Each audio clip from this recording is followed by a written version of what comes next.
All right. How do I find cosine of y? Or how do I find y?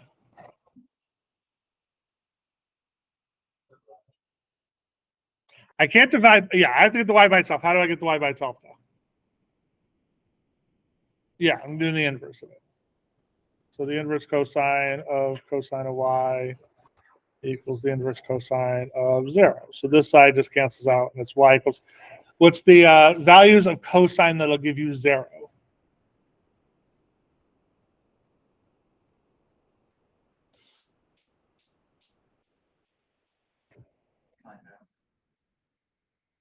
So pi over 2, 3 pi over 2. And remember, since this did not tell you on the interval, it's pi over 2 plus, or actually, 2k pi, and then 3 pi over 2 plus 2k pi.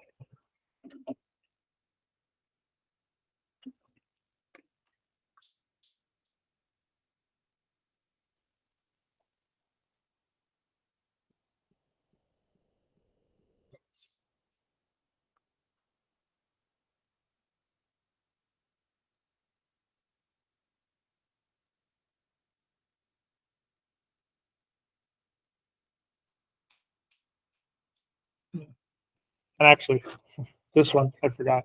So since if I really just add pi, I'm going to get that one. I actually can combine these and just get rid of the 2. Because that's basically the same. It just loops over on top of itself. All right. Let's look at this one.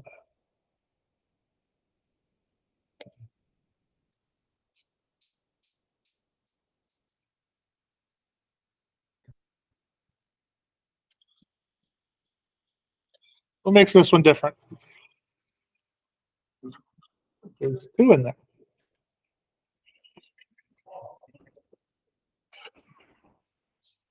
So we end up getting the exact same thing, except for one step.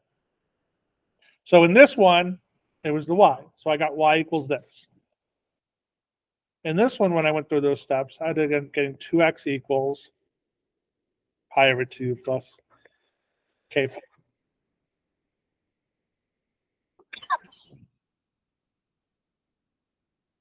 Now what do I got to do? Yeah. I got to divide everything by 2.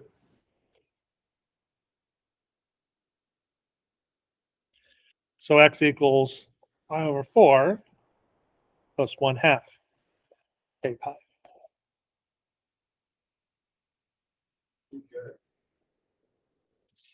It was in the problem. So it was no different than the only difference here was I just had a y. So you would do all these steps to get down to this piece here, and then you'd have to do that 2x part. So it was really a continuation of that same problem. The first one I knew you know how to do because you've seen that stuff before. The second one you probably didn't because you never saw the 2x before. Would it be wrong, but you left it k pi over 2? No, you could do it that way. That wouldn't be an issue.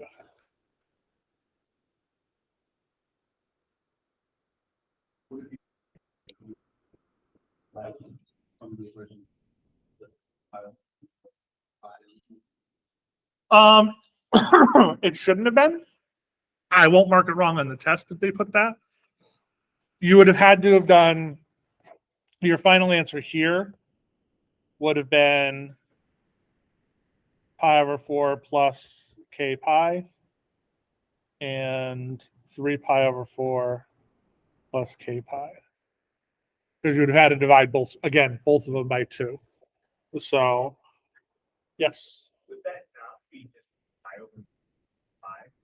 If it's 2 over 2, that makes 1 pi over 1. And this one, you're right, because it was 2k pi. So here, if you divide it by 2, you just get k pi. But here, remember, it's 1 pi basically. So you're dividing it by 2, that's how you get the 1/2 pi.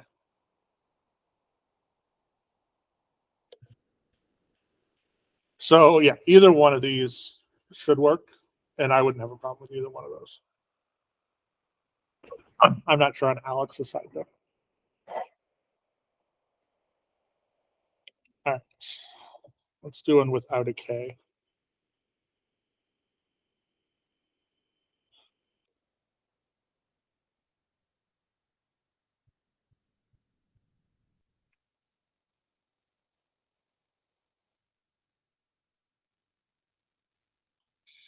All right, so what's the first step I have to do with this one? Yeah, let's add the one on both sides and then divide by the 2. The goal is to get the trig function by itself, basically.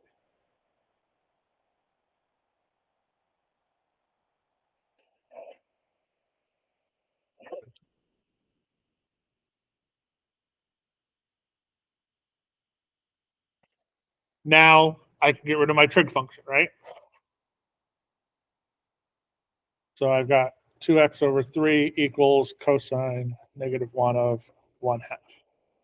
So which values of cosine give you 1/2 on the interval of 0 to 2 pi?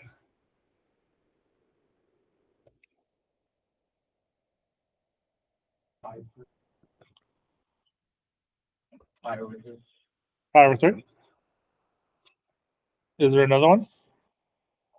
2 pi over 2.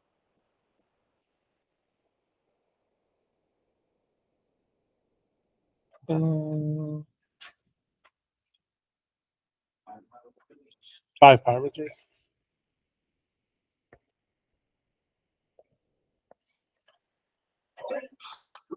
Because we actually are back into the 4th quadrant for that.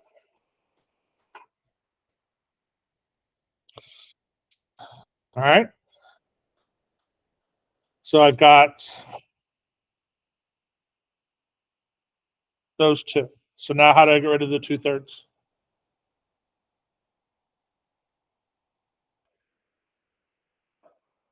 Yeah, flip it over and multiply. So x equals pi over 2. And x equals 5 pi over 2.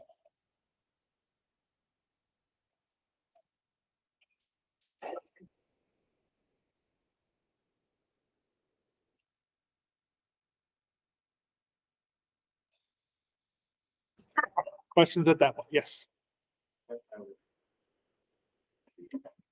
Very good. That was my next question.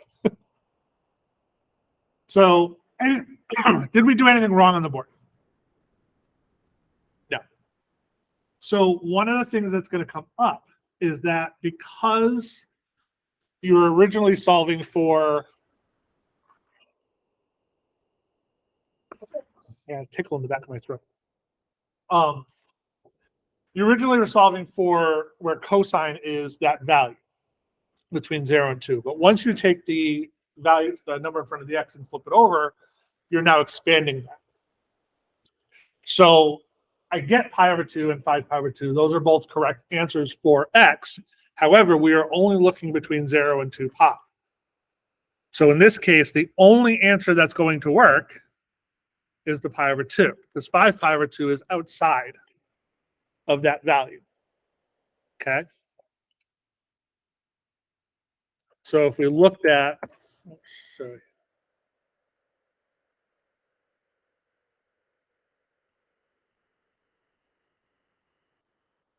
So if you remember, when we were looking at our trig functions, what's this value? That number in front of the x gives you your what? What's the transformation for that? That's your stretching string. That's your period, right? That's going to help you figure out your period. So if we're just looking for from 0 to 2 pi,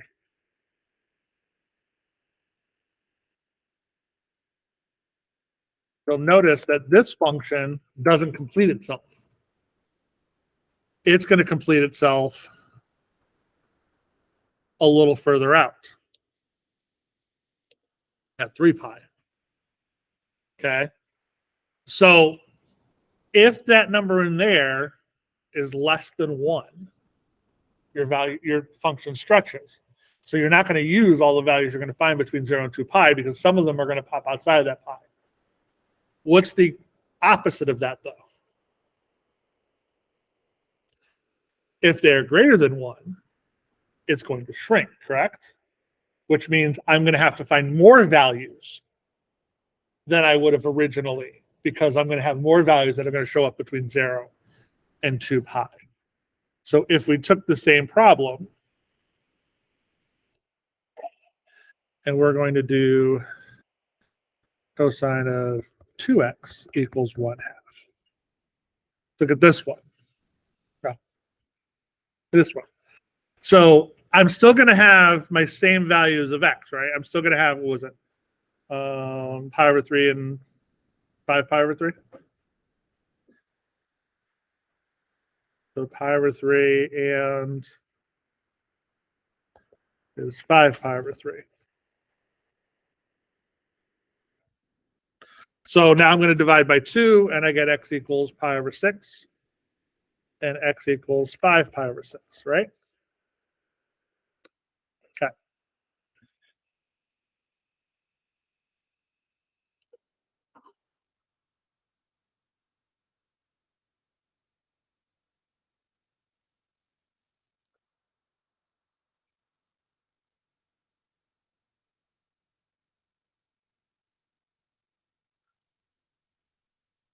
However, if we look here, there's my pi over 6.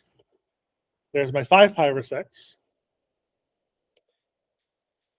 I have 7 pi over 6 and 11 pi over 6 that also work. Okay. So I have twice as many values that would work that I did before.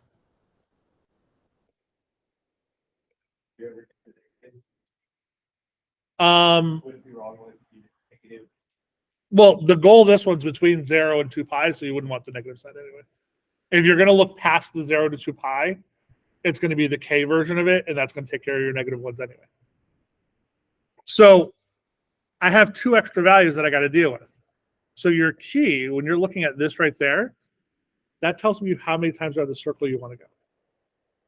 So since it's twice, I want to look around my circle twice.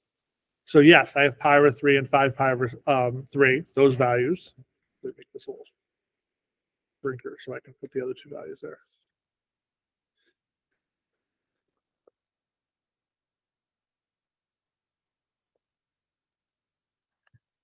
But I also want to keep going. So I'm going to have 7 pi over 3 and 11 pi over 3. So I get the x equals 7 pi over 6 and x equals 11 pi over 6. And all 4 of those values would work. Okay? Does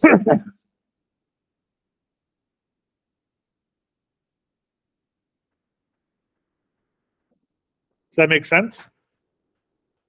Kind of. If it was a 3, how many times would I go around the circle? 3 times. If it was a 5, I'd go around 5 times. Okay.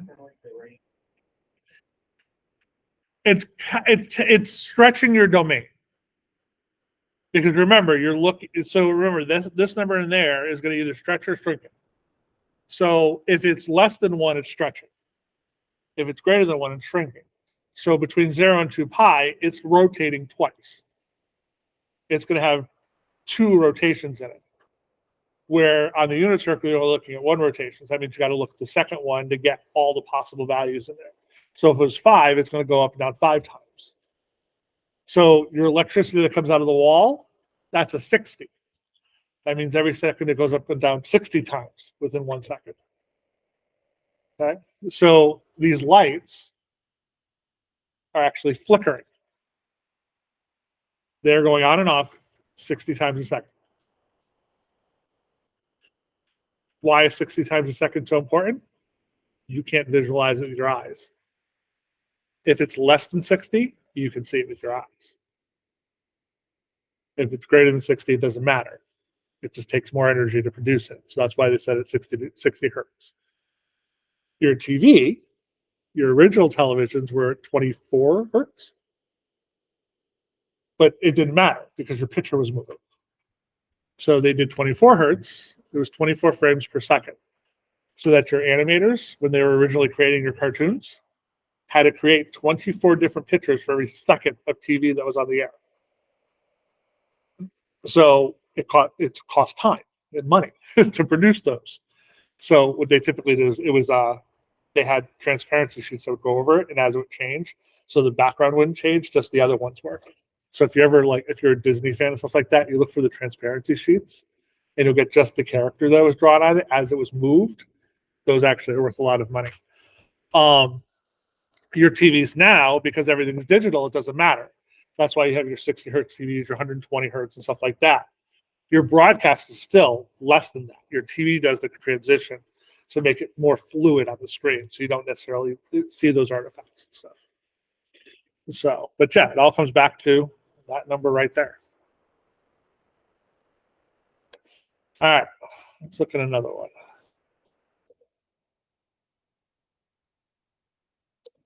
Let's do this one. Nope, not that one. I already did that one.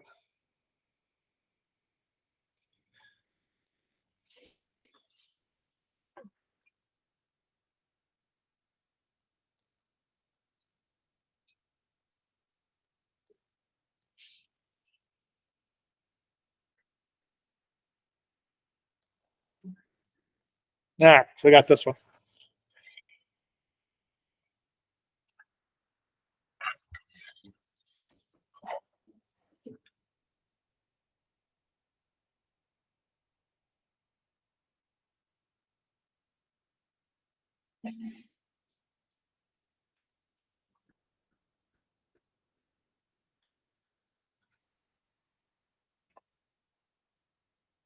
So let's solve for the trig function.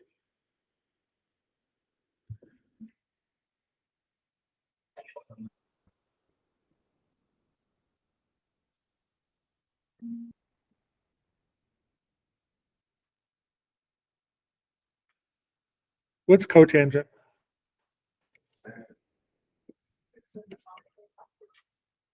Okay. Making your life a little harder. What's the reciprocal of cotangent? Yeah, that's it. It's tangent. So this is the same thing as looking for the negative square root of 3 on the tangent side. What? You're just looking for the answer where tangent's going to be negative square root of 3. Oh. So instead of having to try to find 1 over the negative 1 over the square root of 3 because it's cotangent, just switch it to tangent, makes your life easier. You can do the same thing with secant and cosecants. Switch into the signs and cosines, because then you can go right back to your unit circle and find those answers a lot easier. So which values of tangent are going to give me negative square root of 3?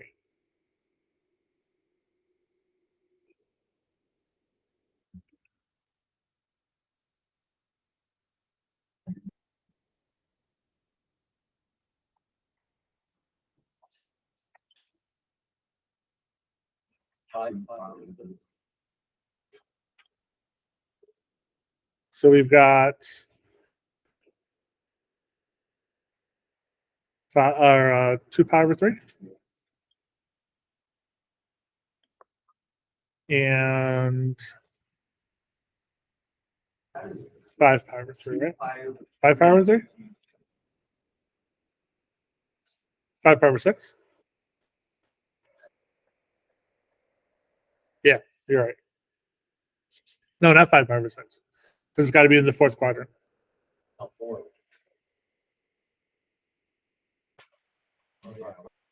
Huh? 5 pi over 3. Oh, so you have to do the math.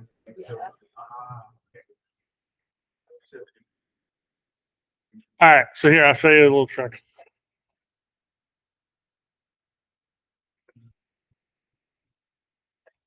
Hold on, I just got to get my unit circle real quick.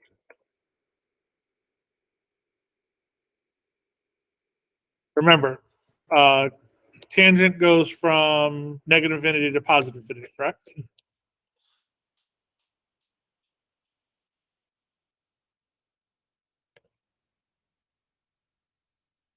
I know tangent at 0 is 0, right?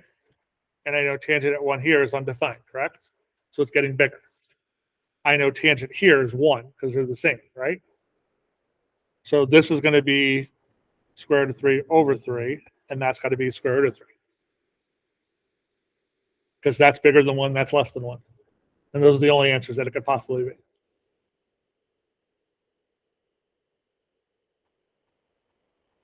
Okay? Or that's 1 over the square root of 3 if you want to look at it. Yeah, cotangent is just reversing it. That's what I'm saying. It's easier just to translate them back. Since your unit circle is based on sine, cosine, and then tangent, it's easier to translate them back into those functions and then trying to deal with secant, cosecant, cotangent. And you do that by just flipping over the square or the answer. So in this case, I wanted the negative versions of this, so it's going to be the negative side over here in the quadrant 2 and quadrant 4, which is where I get the 2 pi over 3 and the 5 pi over 3. How many times am I going around this circle? I'm going around 2/3. So it's less than 1 time, right? So there's a possibility that this answer is not going to work. So we have to look and see where it falls. It might work, it might not. So this one, x ends up equaling pi. And this one, x ends up equaling 5 pi over 2. So the only answer that works is pi.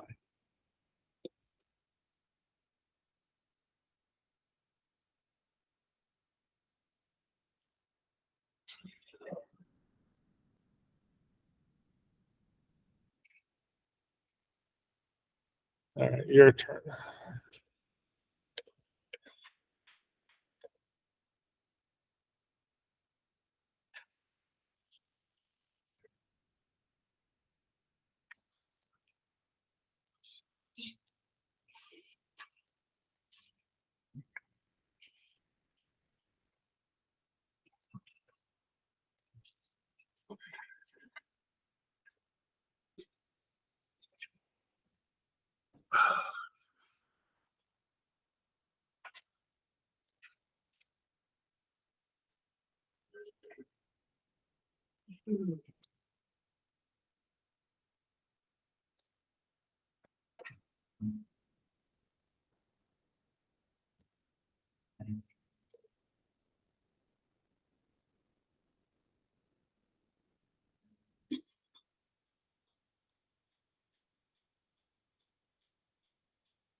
So cosine is part of that.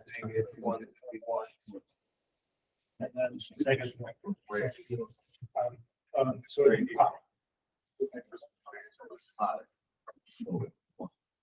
zero.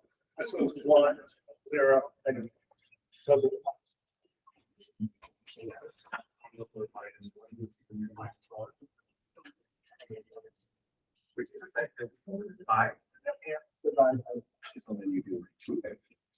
Oh, that's where.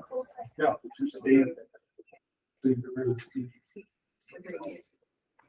Yeah, that's better. Yeah. For this one. Yeah. This one, because it's one, we're gonna get curved with change.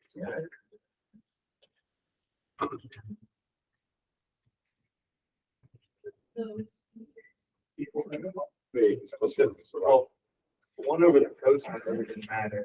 I would think either way, it's.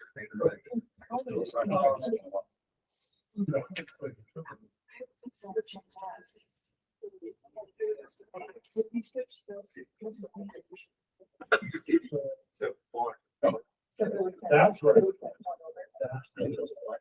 Maybe it's one. You really need to look at that. Yeah.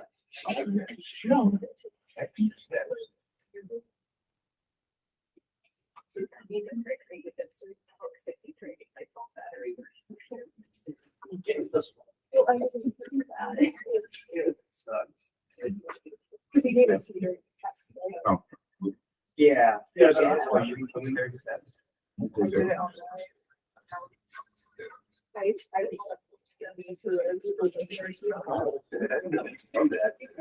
see for sure you're. Oh, Yes. I'm looking at my.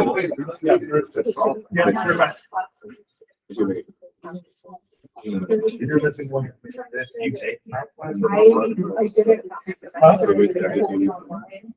I can't even find it where You you're have to at. look around your room with like the camera. And I think. It's, oh, yeah, you're missing it. And then That is your question. You're missing it. That is your equals. That is So it your must be 2 pies. Yes, I'll do the opposite. Oh. The opposite is this. How many times do I gotta go around the circle? What? That's the mistake you're making.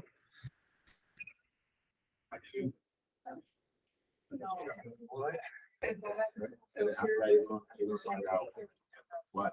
Now you.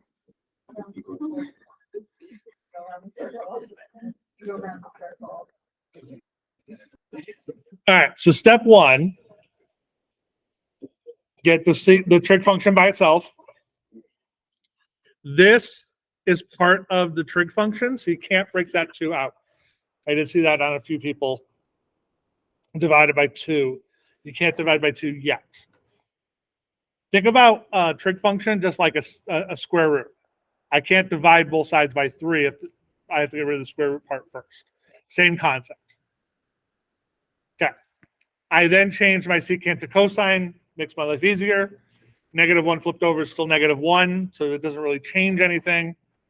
So I need to figure out my values of cosine that are going to give me -1. So that's going to be pi. And since this is a 2, I have to go around my circle twice. So I also have 3 pi. So, because I add 2 pi to the answer that I got. What? Here's my unit circle. That's my pi, right? And if I have to go around again, I'm now at 3 pi. Right. Yeah, okay. So around again to get back to there, I'm now at 3 pi. So those are my 2 answers. Now I divide both sides by 2. I get x equals pi over 2 and x equals 3 pi over 2. And both those are within the 0 to 2 pi, so I'm good.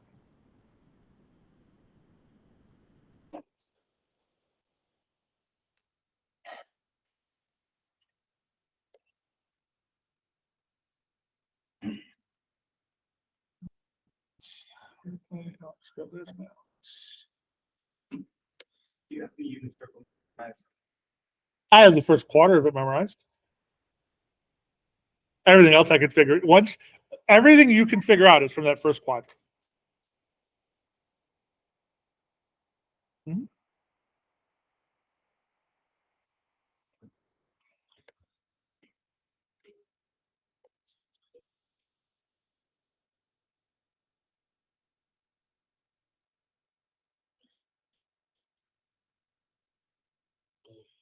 All right, what makes this one harder?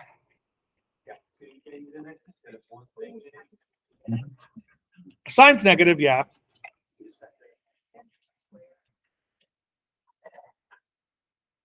Um, the big thing is they're different. One's cosine, one's sine. We haven't done a problem yet that have had two different functions. No.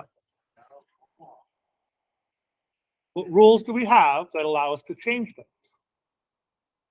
You have all your identity rules that you learned before. So the goal is to change this so it's one thing. See, one function. So if I take cosine x plus sine x squared x, that equals 1. So I can change my sine squared x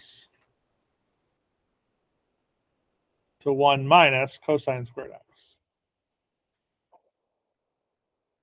And now I have everything in terms of cosines. That? Yeah. That's the rule.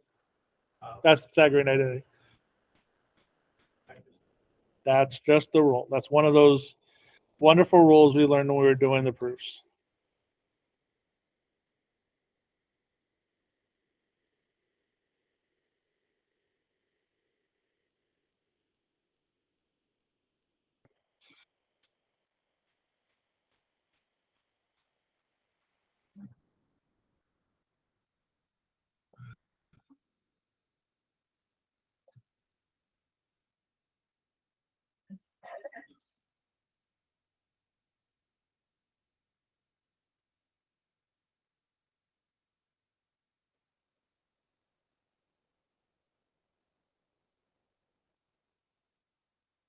Oh, I screwed that up. Hold on. Hold on. I messed up the sign. That's a plus.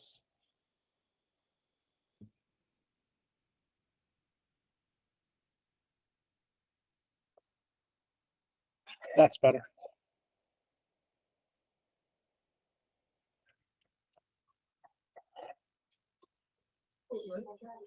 Now it's quadratic. We can factor. So cosine of x. So two numbers that multiply -2 and add -1. -2 and +1.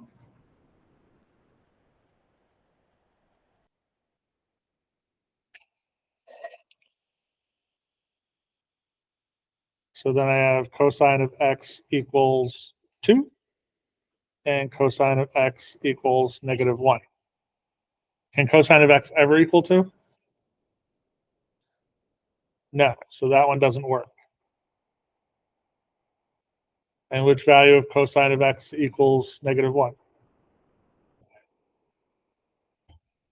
So that's the answer. Yes. Because cosine rotates between -1, +1. Its range is -1 to +1. That's why. Same thing with sine. Yeah.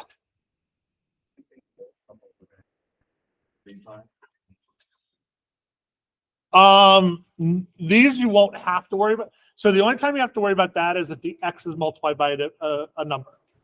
So in this one, the period is still 2 pi because it's just an x. So, but yeah, the same rules would apply if this was the case, if that was a 2x in there, then yes, you'd still have to deal with that extra part. Now, the one thing that's important though is they all have to be the exact same. So if this was cosine 2x and sine squared 2x, then we would add that extra step in there at the end. But they have to be the same. Well, I couldn't have cosine of 3x and sine of 2x, for example. That you won't have that. And I actually think, if I remember right, these are all, yeah, all these are going to be just x's with the Pythagorean identity. They didn't combine those two concepts together, which is a nice thing. So you use the proof to change the sign. Yes. And I did that because I had sine squared.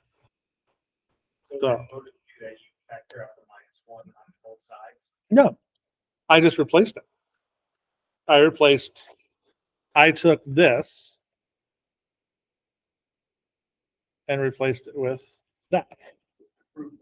Yeah, with the Pythagorean rule. I didn't factor out a -1 or anything. I just literally just replaced that one piece. But Yeah. left all the other pieces.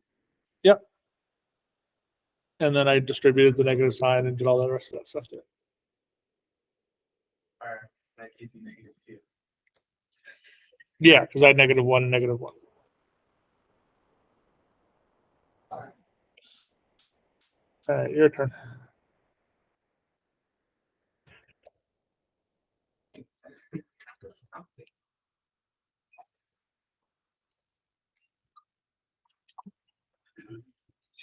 Zero. It's theta. They just use theta instead of an x.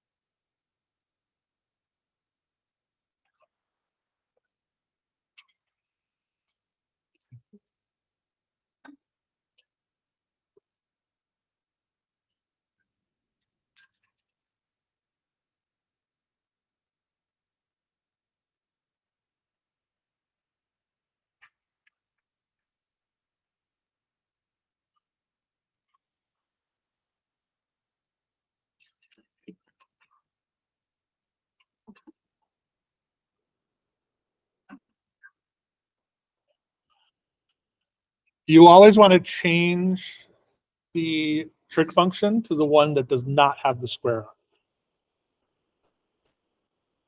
Because all your Pythagorean identity rules that you could possibly use for these all have squares.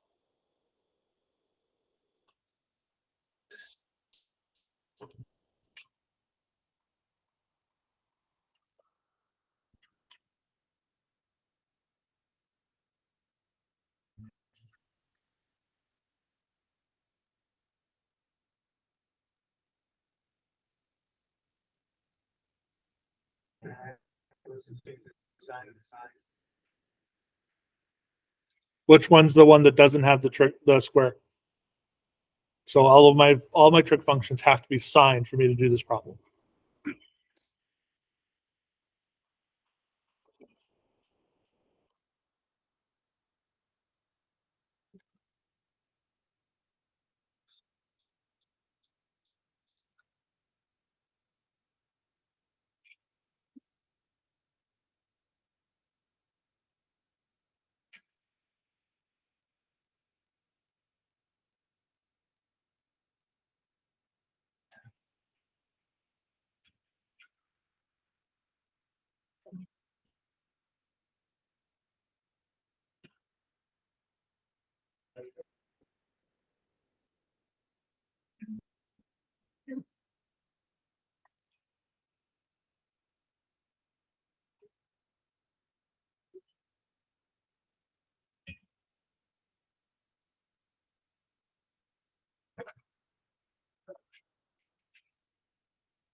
What was that?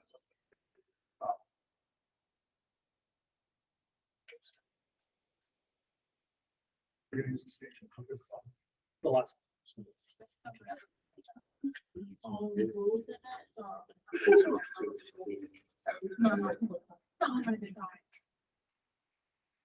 So just go back to the no control. It's literally gonna be the exact same. Your units are the same, right? You can at least get to that thing.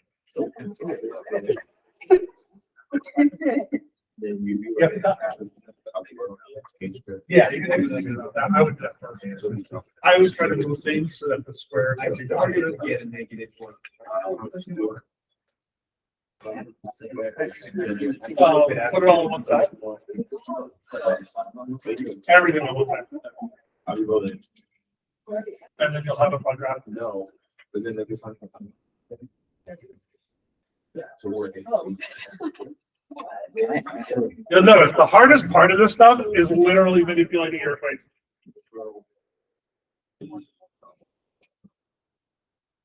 Yeah. And quadratic.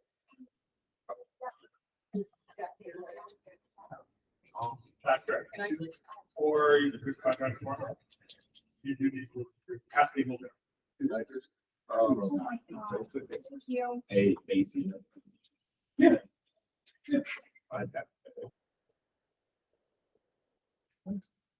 That's actually factoring. That's the same thing. Okay, I got it.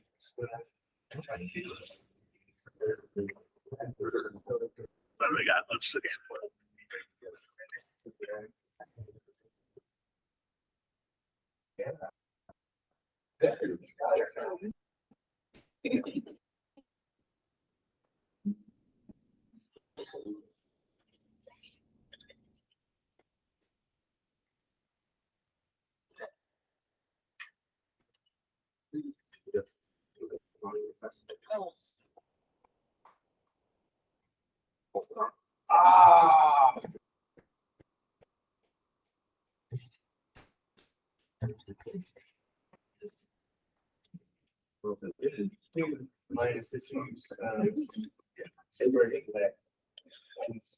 Oh, I did 8.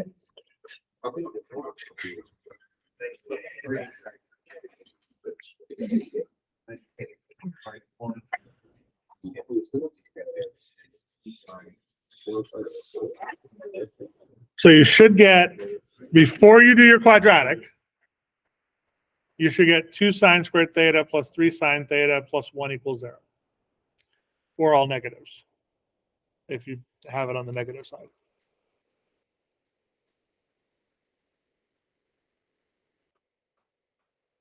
So now I got to factor.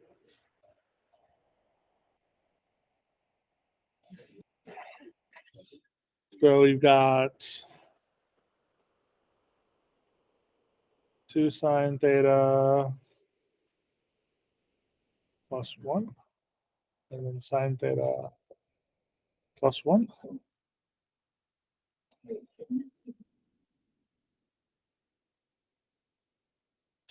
If I'm moving everything this way, that's fine. Then everything should have been negative. You should have had negative 2 sine theta or squared theta minus 3 sine theta minus 1. And then if you factor out a negative sign, you're back to the positive.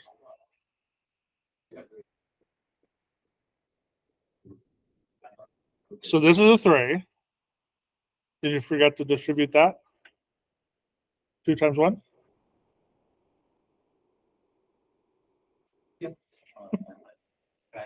It's always the little things.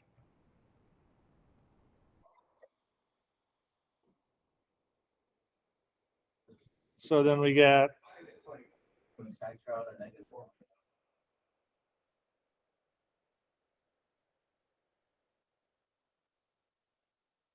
sine of theta equals negative 1/2 and sine of theta equals negative 1.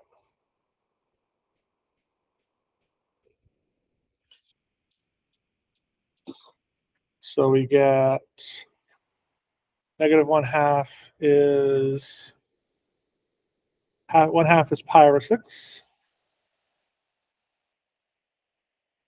So we have 5 pi over 6. Oh no, sorry. Third and fourth quadrant.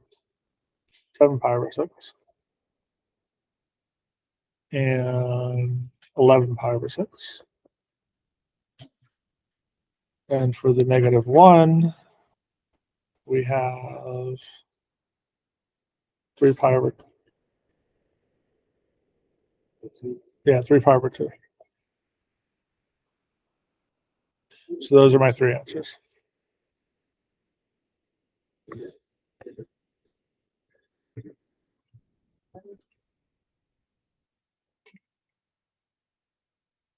Wait, it has to be 0 and 2, right? Huh? It has to be negative 1/2 and negative 1.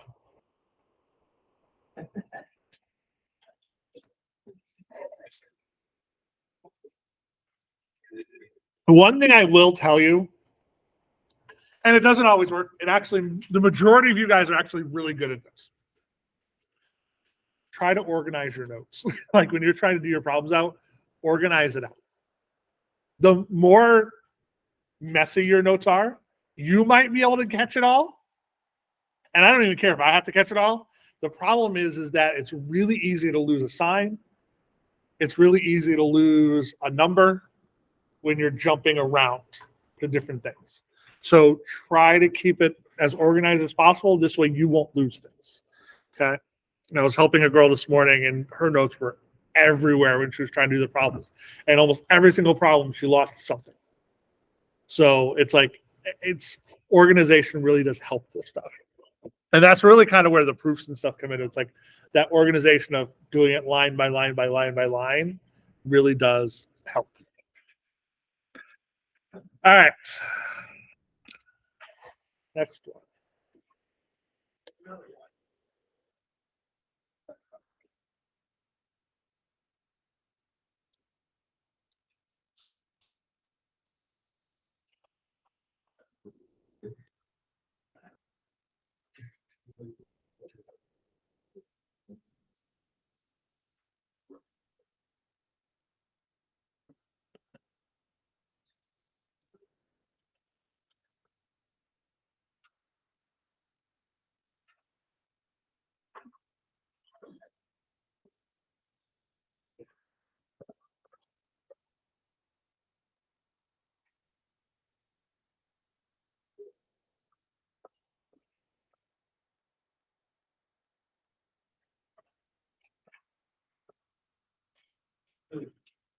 You can't just change it, right? You have to change the equation.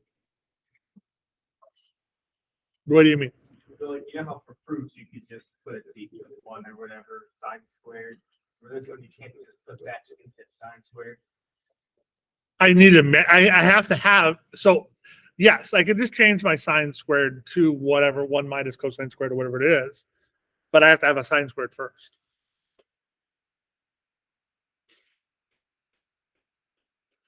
So if I were to just put sine squared under the thing, would that be wrong?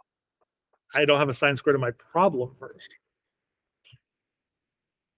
Just put it into the 1 minus cosine. It's not 1 minus cosine squared. You'd be fine. That'd be totally correct and good to do if that was cosine squared x, but it's not.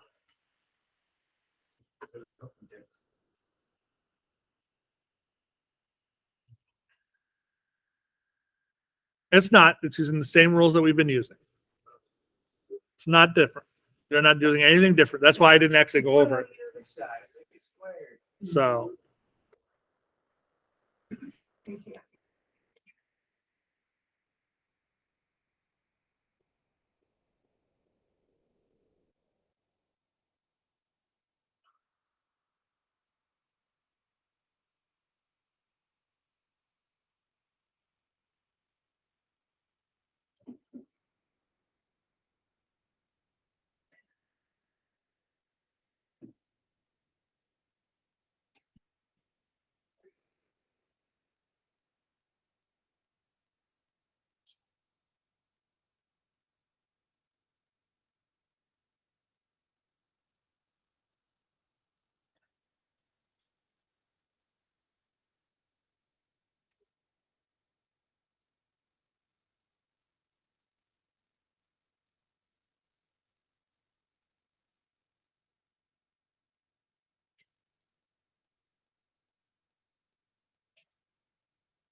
I need to use that somehow, right? What do you want to get rid of? What's the most confusing part of this problem? So get rid of it. Just square both sides.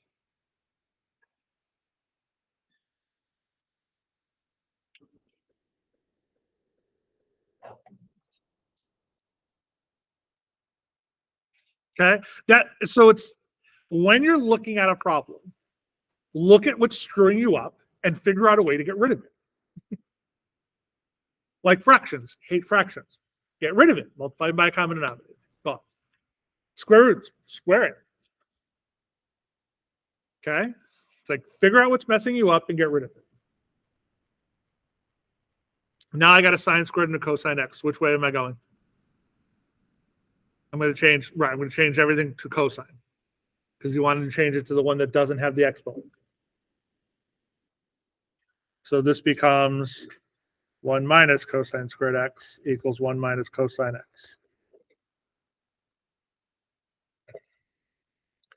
So I have cosine squared x minus cosine x equals 0. Nope. I switched to signs. What? I always move them so that the square is positive. Okay. So I moved it this way. I just didn't put the 0 in front because that annoys me. 1 minus 1 is 0.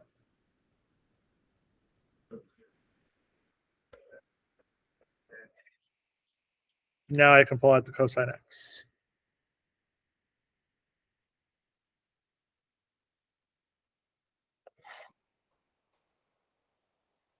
So I have cosine of x equals 0.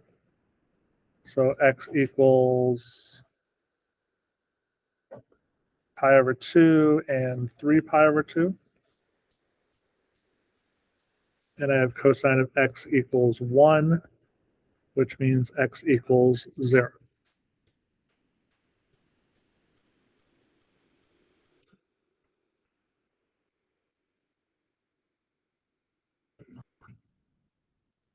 And 2 pi, but 2 pi is not part of my interval. And somebody's like, he drew a line, there's more. Because you got rid of something with the square root, you have to check your answers. Okay, we didn't just change something. When you're squaring a square root, things change. Because you get, remember, square roots can give you positive and negative values.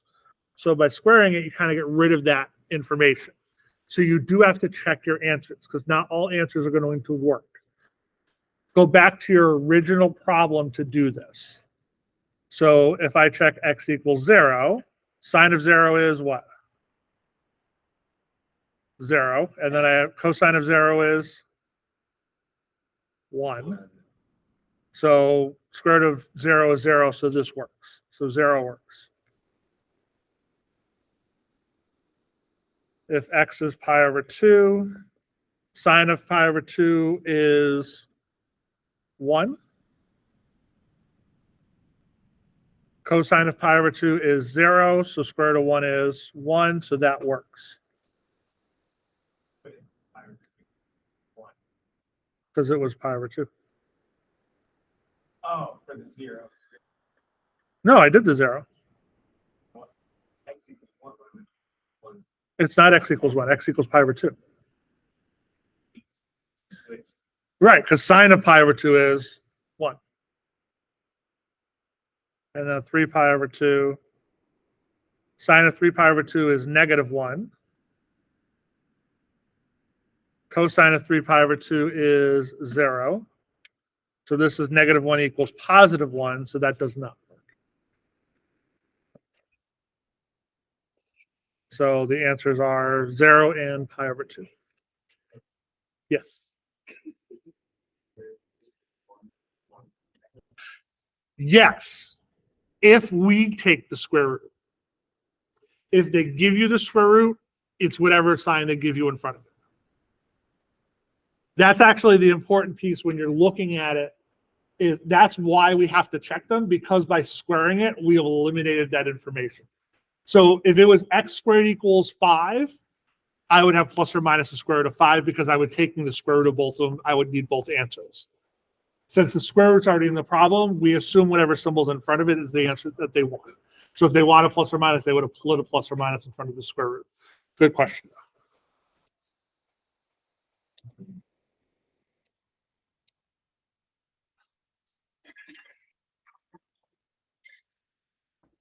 All right. There is a few word problems I want to go over.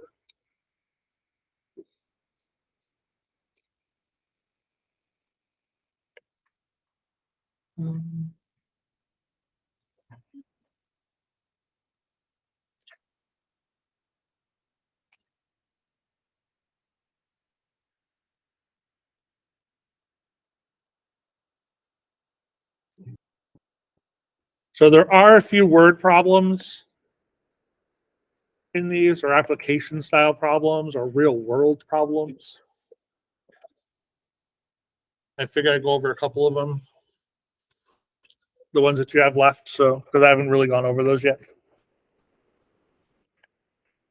All right, suppose that the height above the ground of a person sitting on a Ferris wheel is described by the following.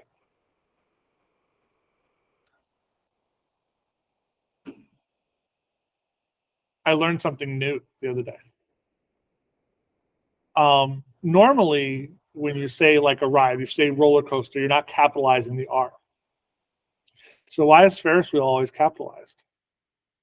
Ferris is the name of the wheel. No, Ferris is the name of the guy who invented the wheel. It's his proper name.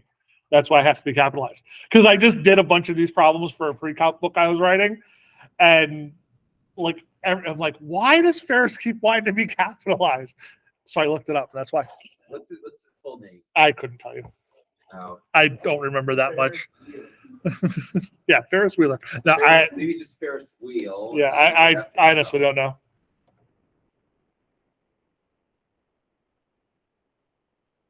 His full name is George Washington Gale Ferris. There you go. A lot of George Washington. Imagine calling it a George Washington wheel. Probably because there was a more famous George Washington at that point. So, and it was invented in 1893 for the Chicago World Fair. All right, so we've got this equation, and they want to know the ride begins at time is 0. So during the first 5 minutes of the ride, when will the person be 28 meters above the ground?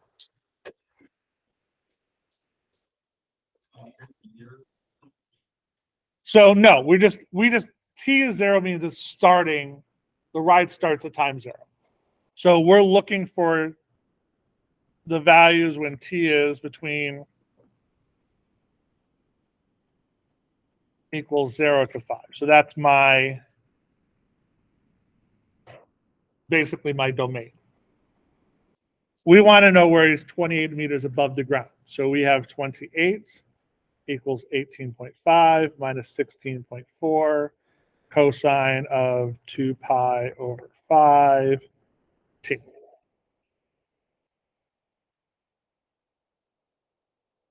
I will tell you right now that is 1 period. It's 1 rotation. All right, so how do I solve this?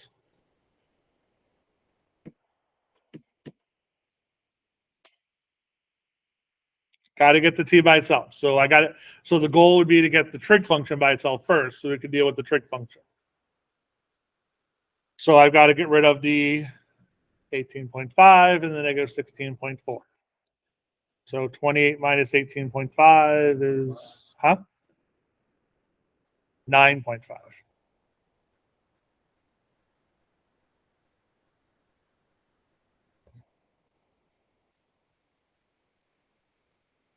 Now I divide by the 16.4.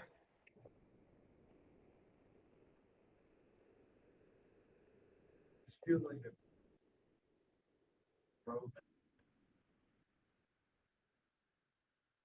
Kind of is. Except now I got a trig function that I have to solve. Yeah.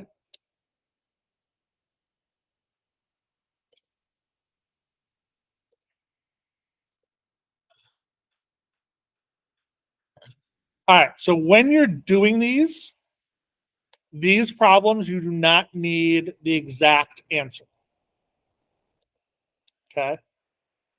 So your goal is to get this to a point where you can plug it directly into a calculator and get a single answer out.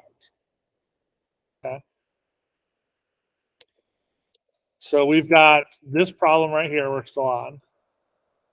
How do I get rid of the cosine? The inverse of it. So I now have cosine -1 of negative. I was waiting for the second one. 2 pi over 5t. And now how do I get rid of the 2 pi over 5?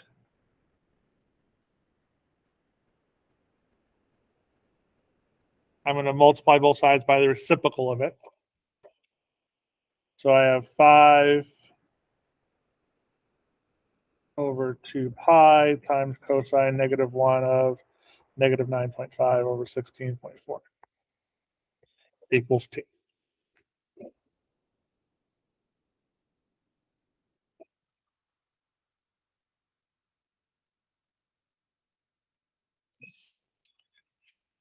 And you're going to plug that right into Desmos or the scientific calculator.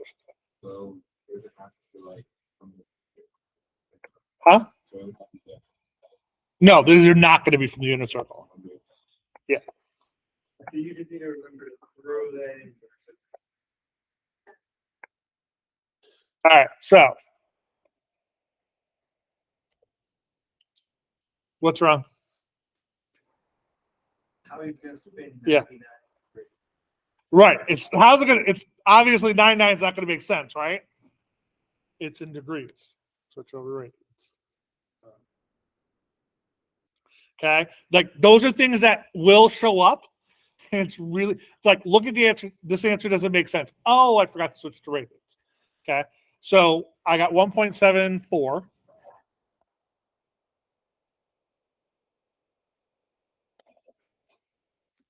Got it? You have to spend 1.4.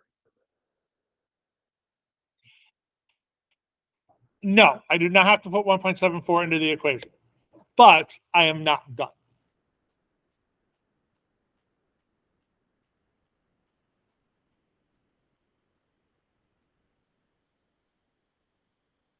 One side of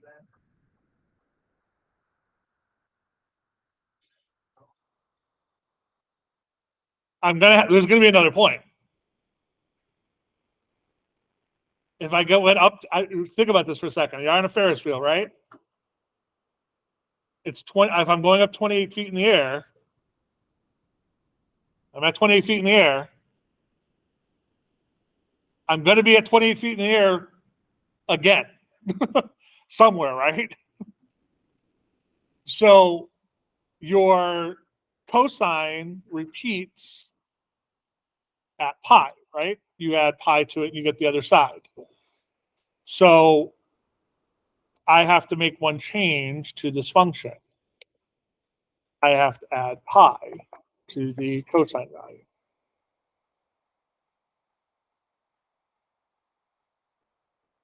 So I've got my angle on my unit circle.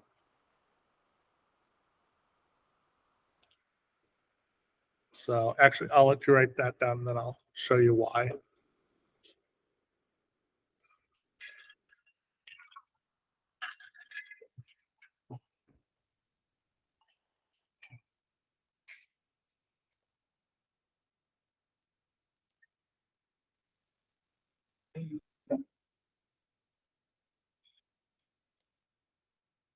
Why do I need the other one?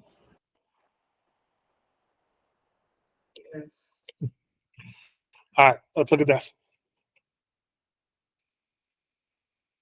So cosine starts at 1. In essence, what we're doing the opposite. So it's technically at -1, but it shifted up, so I don't really have to worry about that much. So if we're at the negative version of that, so cosine would be the negatives, which is over here. So I'm over in here, right?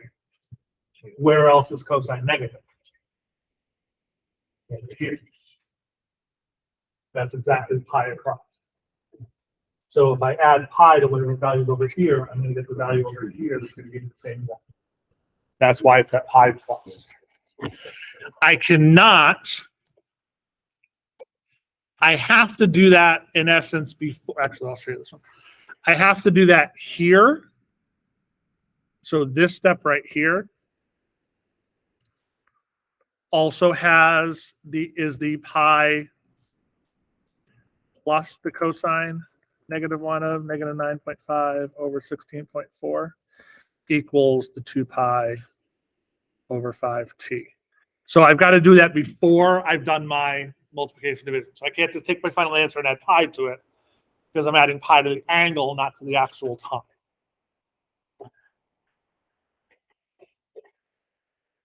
So I have to do that in this part here. So that's how this one also comes out to be the 5 over 2 pi times pi plus cosine -1 of -9.5, 16.4. So it's those two answers there. And this one comes out to be, what was it, 4.24?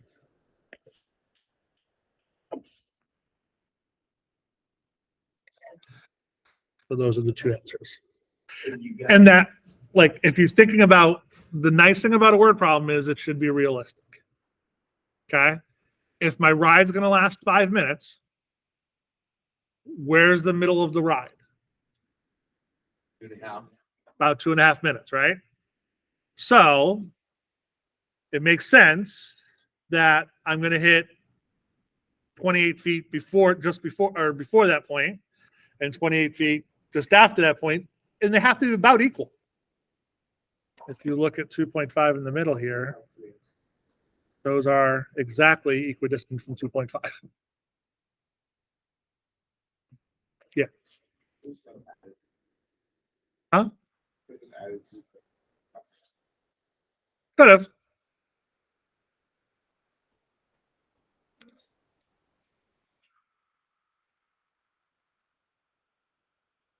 So, huh? Not necessarily. That's why I didn't do it that way. And this one it does because they give it to you as one period. But yeah, in essence, that's the way it ends up working. You could. It's like, but this is why. So, will it work? Most of the times, not all the time. Remember, I said I'm not going to show you something that's not always going to work. I explain that now because I wanted you to be able to use that to get a general idea of what the answer should be, so you can say the answers make sense. So that was the goal behind it. It's like, okay, yeah, the answer kind of makes sense. I'm going to be here and over there. That makes sense. So if it wasn't that case, you got two numbers on one side, or you only got one number, that's the piece that, okay, I need something else. I'm missing something. And that'll help you continue going. Those are the things that you want to look at to make sure that you understand where it goes. So, like if you had messed this up and added the pi outside, if you did this with plus pi and you got almost 5 minutes, that shouldn't make much sense. It's like, okay, I'm at 20, my ride's ending at 5 minutes and I'm at 28 feet tall and I'm basically almost there. Something's wrong. Like that's the things that you should be able to look at in terms of a word problem to be able to make sure that your answer makes sense for the actual problem. Yeah. Okay. Yeah. This one? Yeah. All right.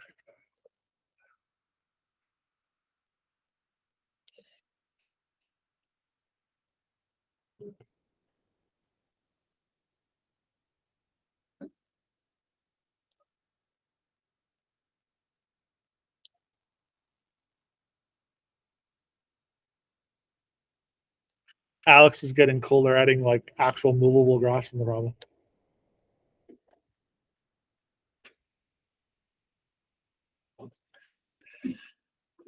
All right, so this problem.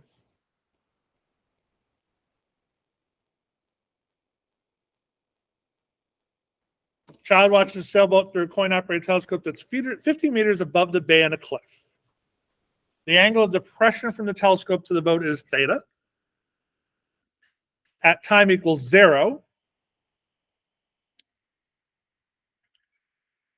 The boat is 30 meters from the base of the cliff and sailing directly away at a constant rate of 3 meters per second.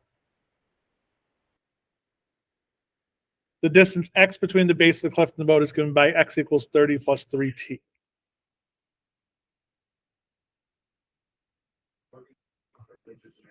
Huh? Yeah, this is an Alex topic.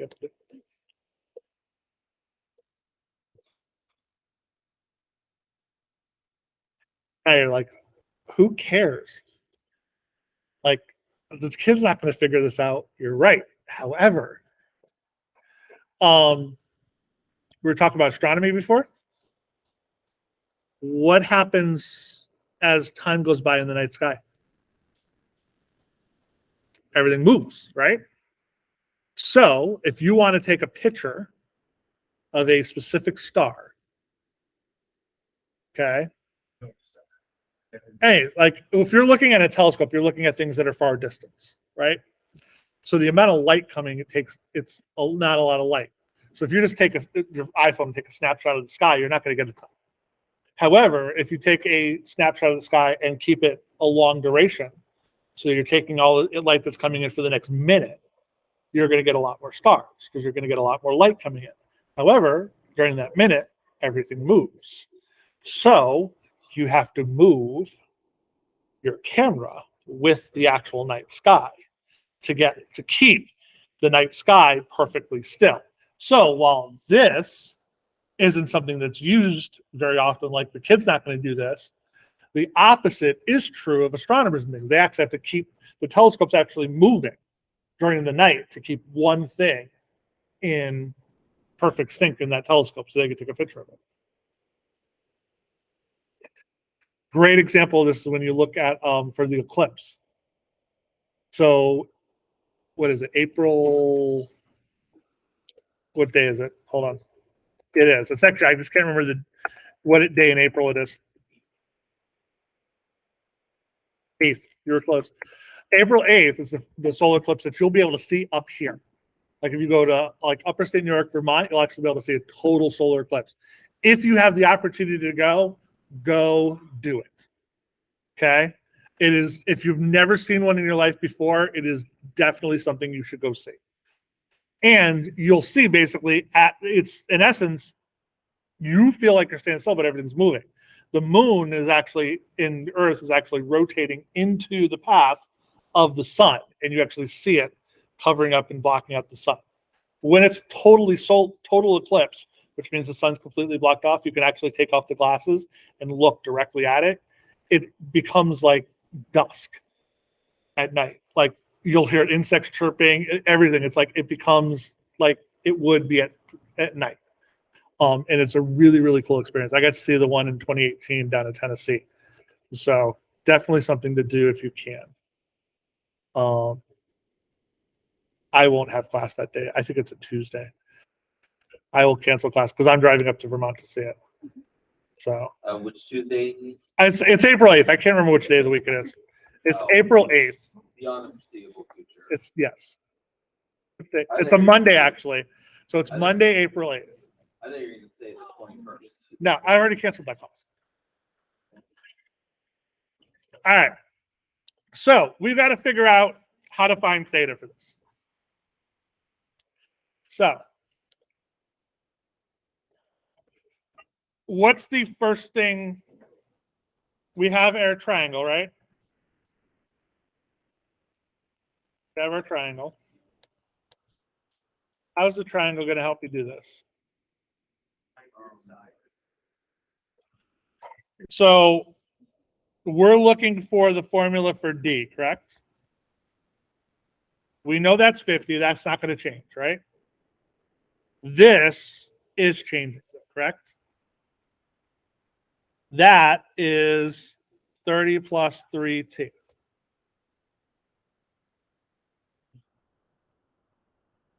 Okay. Yes, we're going to use the Pythagorean theorem for this.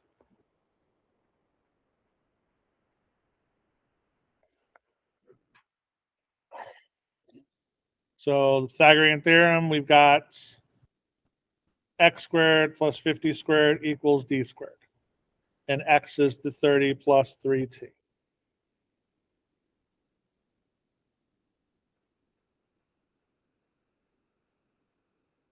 We take the square root of that whole thing.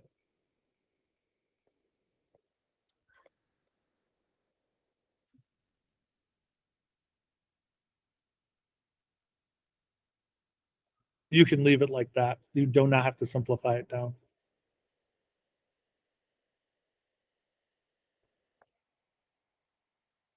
How would you simplify that down? Oh, just FOIL it out. What? The 30 plus 3t squared. And then add the 2,500 to it. Does that not? No. Okay. Ay. You cannot take square roots with addition and subtraction. If the 50 wasn't there, then yes, you could. But the plus 50 squared makes your life hard. But you can leave it just like that. That would be the function. All right, next question. What's the distance between the telescope and the boat at 35 seconds?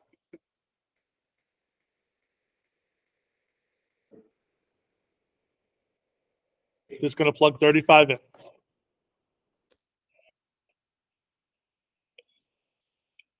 So we're just going to use Desmos. Yeah, that's literally what I'm about to do.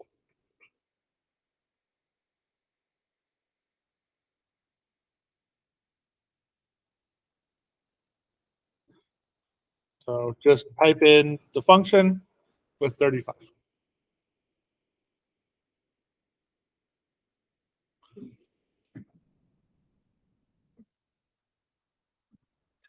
So 135 feet. Oh shoot, 30. Good catch. There we go.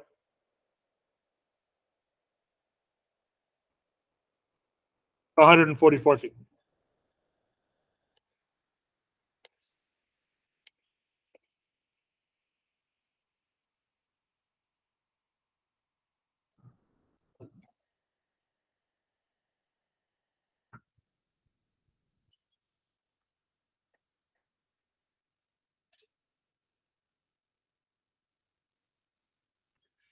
What's the angle of depression at 35 seconds? How would I figure that part out?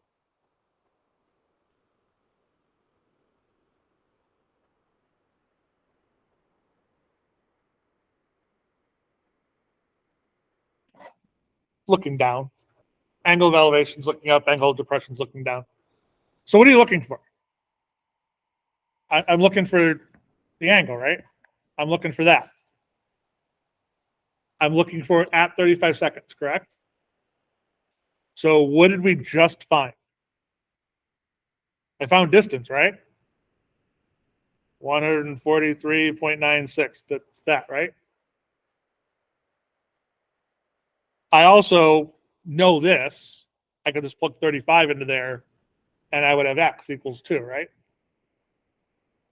So we can technically use either one. I would use the x because the x is going to be a whole number, which means I'm not going to have to worry about the rounding error that I did here. Because remember, I just basically rounded that up to 144. So I would probably use the x and plug in the 35 seconds here. So 3 times 35 is 105. So that x is 135. So I've got x and I've got those two, correct? So which function am I using? Huh? Yeah. So tangent, and we'll do the extra piece. So tangent of theta is opposite over adjacent. So then theta is the arctan of 50 over 135. And again, just use Desmos to do that. Now, would I want this in radians or degrees? This one you're going to want in degrees. So I got 20.3.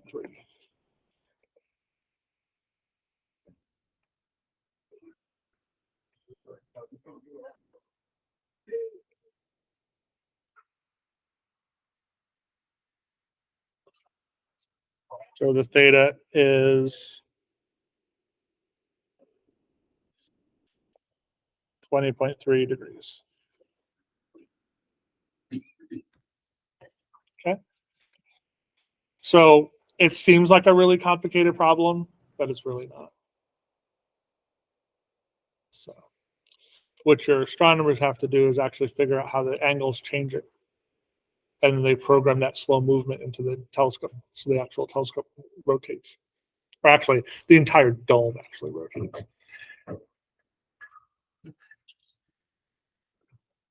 But if you have one of those, the telescopes you can buy actually have the motions put into it. So it'll actually rotate where you can actually say, I want to look at Jupiter. Type, like, use the app, type in Jupiter, it'll actually find Jupiter in the sky. And it'll rotate with the actual stuff. So,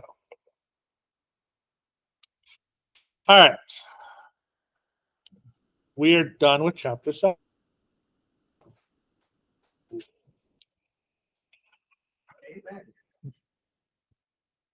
A question. No, sorry, go ahead. Is there a test on chapter 7 coming up? What did I say at the beginning of class? I can't remember.